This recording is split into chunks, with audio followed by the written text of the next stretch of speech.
یہ ان دنوں کی بات ہے جب میرے بھائی کی شادی بالکل قریب تھی۔ پھر میں اپنے بیٹے کو اپنے ساس کے پاس چھوڑ کر درزی کے پاس اپنے کپڑے لے گئی تھی اور منگل کا دن تھا۔ میں جب اس دکان پر پہنچی تو دکان میں صرف ایک کاریگر تھا۔ میں نے اس کو اپنے کپڑے دیے اور اپنا نمبر بتایا اور میں نے درزی سے کہا کہ مجھے 3 دن کے اندر کپڑے چاہیے۔ اس نے رجسٹر اٹھایا اور میرا نمبر تلاش کرنے لگا۔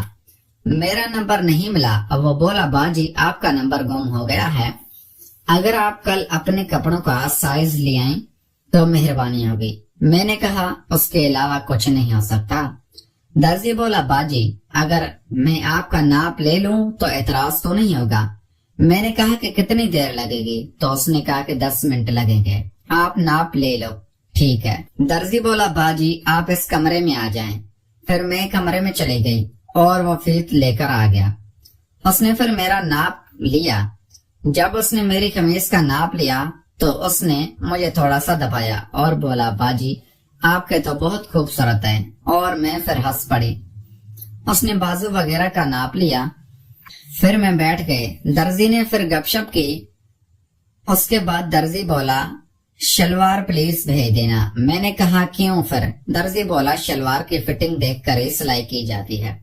پھر میں نے کہا ابھی آپ لے لو ناپ۔ وہ بولا باجی آپ لینے دو گی؟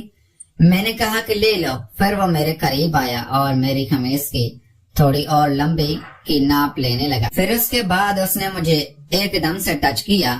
میں نے کہا کہ یہ کیا کر رہے ہو؟ پھر وہ بولا باجی آپ شلوار دیں کچھ نہیں ہوگا، اور میں سمجھ گئی تھی کہ اس کی اب نیت خراب ہو گئی ہے، لیکن میں کچھ نہیں بولی۔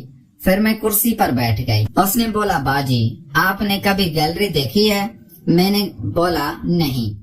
اس نے بولا باجی آپ اس روم میں آ جائیں۔ پھر میں اٹھ کر کمرے میں چلی گئی۔ وہاں پر بہت خوبصورت ڈریس تھے اور ٹائٹ ڈریس بھی تھے، اور درزی بولا باجی اگر آپ کو کوئی ڈریس اچھا لگے تو پہن کے دیکھ لینا۔ میں بولی ٹھیک ہے، اور یہ بہت بڑا حال کمرہ تھا اور یہاں ہر فیشن کی ڈریس ہے، اور وہاں مجھے ایک شرٹ اچھی لگی تو میں نے اس کو پہن لیا۔ پھر اور کپڑے دیکھنے لگے۔ پھر میں ایک الماری میں جھکی تو مجھے ایسا محسوس ہوا جیسے کسی نے ٹچ کیا ہو۔ دوستو اگر ویڈیو اچھی لگی ہے تو ویڈیو کو لائک کر کے چینل کو لازمی سبسکرائب کریں۔ ملتے ہیں اگلی ویڈیو میں۔ Thanks for watching.